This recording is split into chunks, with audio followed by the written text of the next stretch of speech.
Hai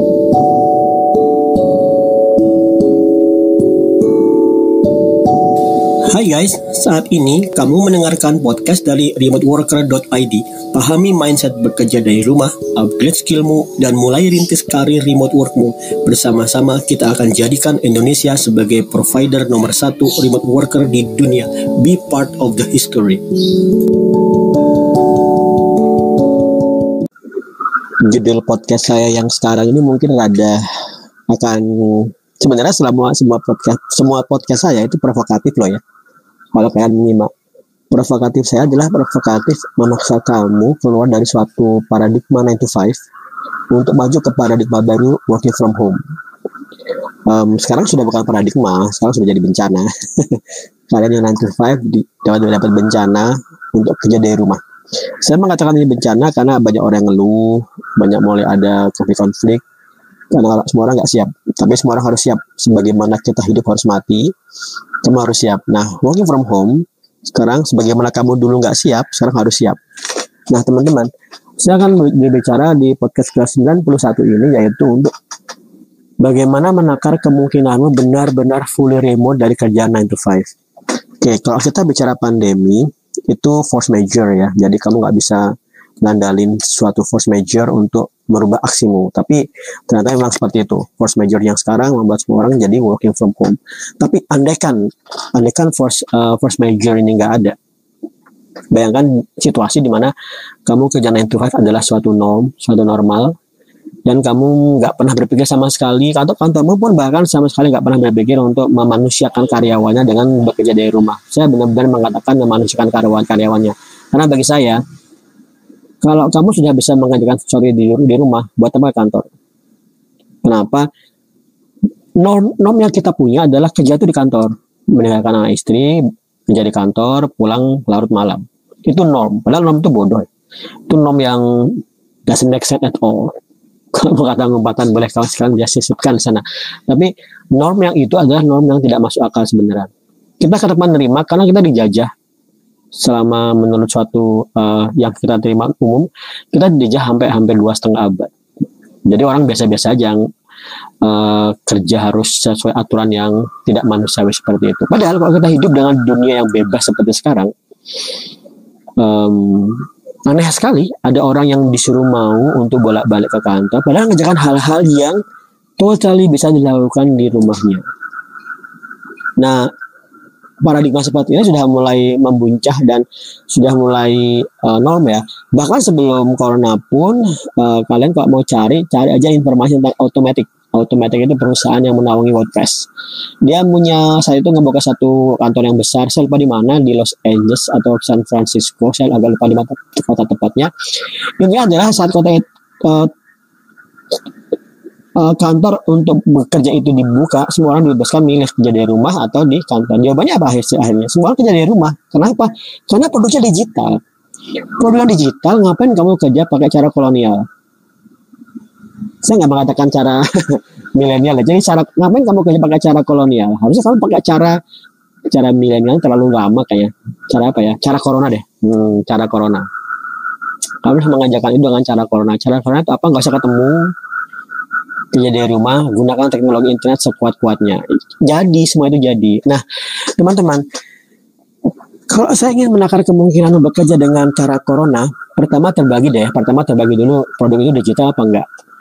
Kalau produkmu digital, that's fine. Kamu bisa sempurna mengerjakan ini secara remote. Tapi kalau pekerjaanmu nggak digital, nah di titik ini saya harus mengucapkan angkat topi bagi teman-teman yang tetap bisa berjuang, bersurvive di kondisi corona ini, padahal produknya bukan produk digital. Misalnya apa?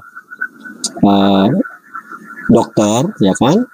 Kemudian polisi, petani, mungkin juga sales door to door, dan banyak lagi orang-orang yang tidak memiliki pekerjaan di mana semua aktivitasnya bisa di-convert ke digital. Suatu saat nanti jika teknologi surrogate-nya di Bruce Willis itu ada, kita mungkin bisa berubah ke tempat seperti itu. Silakan cari apa itu yang saya maksud dengan surrogate. Tapi kalau sampai itu belum ada, kita terpaksa harus hanya bisa memanusiakan manusia yang bekerja di rumah ke kantornya hanya untuk produk-produk yang digital. Nah, saya akan menakar kemungkinanmu bekerja fully remote dari rumah tanpa kondisi corona? Pertama, saya bisa mengatakan kondisi peluangnya kecil. Kenapa? Kalau kamu sudah biasa bekerja 9 to 5, kamu hidup dalam suatu mindset yang terpola dari cetakan itu ada tersimpan di otakmu. Bahkan mungkin kalau lebih serem lagi, itu udah tercetak ke DNA-mu, yaitu bahasa kamu harus kerja kantor, berangkat pagi, pulang malam, dari kantor. Itu tercetak di DNA-mu. Untuk menghancurkan remnant atau sisa cetakan ini, kamu harus banyak-banyak mendengarkan podcast saya. Di antaranya. Karena di sini saya berusaha mencabut semua pemahaman-pemahaman itu, semua paradigma kolonial itu, bahwasanya kerja itu di rumah. Jangan mikir lain, jangan patuh sama atasan nyuruh kamu kerja kantor. Ada revolusi namanya gitu. Nah, kenapa semangat tangan kecil? Begitu kamu sudah bisa keluar dari paradigma, kamu harus punya rencana.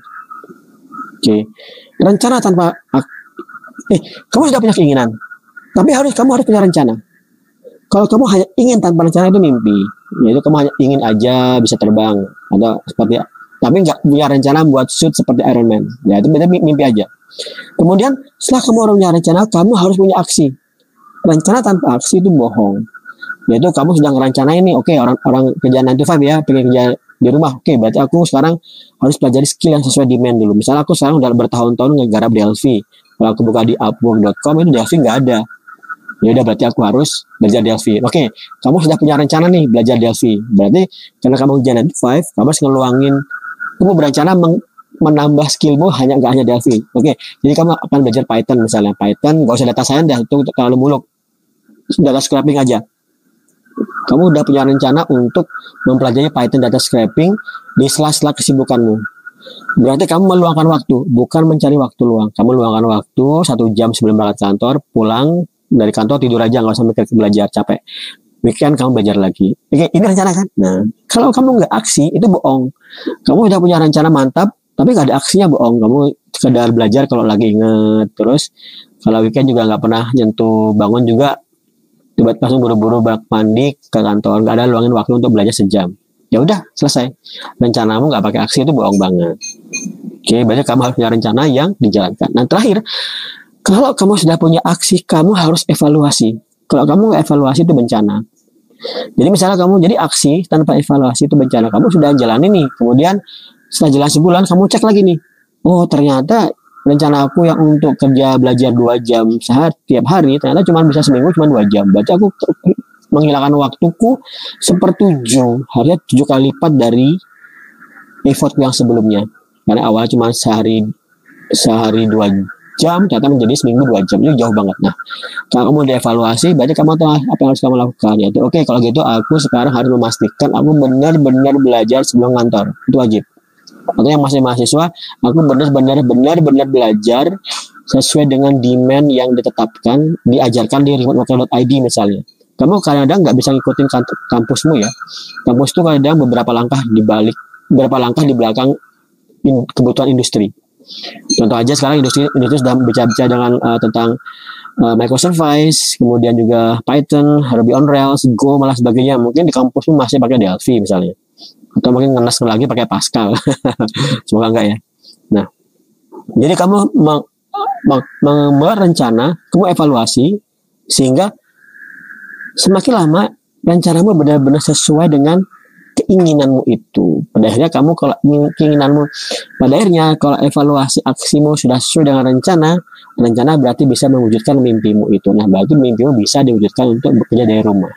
Nah, terakhir banget yang ingin saya sampaikan, semua itu butuh keberanian. Nggak semua orang bisa berani melakukan hal seperti ini. Saya contoh ya, banyak teman-teman yang gabung di remoteworker.id sampai sekarang sekitar 300-an. Dari sebanyak itu banyak loh ya yang curhat ke saya tentang kesibukannya ngantor dan lain sebagainya. Tapi seingat saya nggak bisa mengatakan bahkan hanya 1/10-nya berhasil. Ada yang berhasil benar-benar resign, nembus remote work, kerja dari rumah, tapi itu hanya mungkin malah lebih kecil dari 1/10. Kenapa?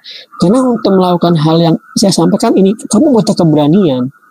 Nah, keberanianmu ini sebenarnya bukan keberanian koboi ya. Koboi itu asal tembak aja. Kamu harus punya keberanian orang yang tak dengan rencana. Keberanianmu itu harus pakai rencana.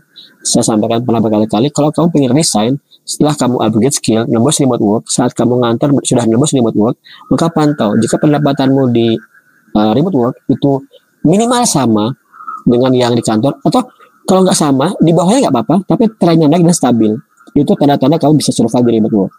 Terus gimana? Kamu mikir, ya kalau gitu asik nih, kalau gitu kantor dapat, remote work dapat. Jangan, itu selama-lamanya kedua itu nggak optimal. Kamu di kantor makan hati misalnya, tapi di remote work juga gajimu nggak pernah nembus $1.000 misalnya, karena kamu punya split fokus. Nah, kamu fokus tinggalkan kantormu, pindah ke remote work, tapi syaratnya minimal kamu punya tabungan 3 bulan in advance. Jadi katakanlah sebulan itu kamu dengan cicilan dan lain sebagainya punya kebutuhan waktu 15 juta. Berarti kamu punya, sebelum resign kamu ada persiapan 45 juta. Dari mana uang ini? Dari hasil kamu kerja remote work, atau mungkin jual mobil yang nggak pakai misalnya kayak gitu. Nah, teman-teman, untuk ini di sini saya pernah 1 bulan, tapi saya sudah remote work ya, tapi 1 bulan saya mempelajari Python untuk nembus remote work dengan Python. Dulu awal saya Java. Nah, di 1 bulan ini saya benar-benar fokus belajar Python, fokus nggak nambah job-job lain. Bahkan kalau saya nambah job itu gampang loh, Java tapinya. Padahal saya pengennya Python. Nah, ini penting banget. Kalau kamu pengen berhenti dari suatu pekerjaan yang masa lalu, keluar dari sana secara sempurna, persiapkan untuk resign. Nah, bagi teman-teman yang sudah 9 to 5 dan benar-benar sudah punya keinginan, udah punya rencana, udah punya aksi, dan punya evaluasi, silakan tabung, siapkan untuk resign, tabungan 3 bulan. Itu akan bisa membuat kamu menembus pekerjaan remote work dengan sempurna. Terakhir, apa sih motivasi orang kerja di rumah? Kebahagiaan yang hakiki. Karena kamu dekat dengan keluargamu. Kalau kamu mati, kantor nggak akan mendekatimu. Paling ini bela sungkawa kalau ya. Tapi yang akan mendekatimu saat kamu mati adalah anak istrimu. Jadi sebenarnya jangan pernah mendekati kantor, tapi mendekati keluargamu. Semoga bermanfaat.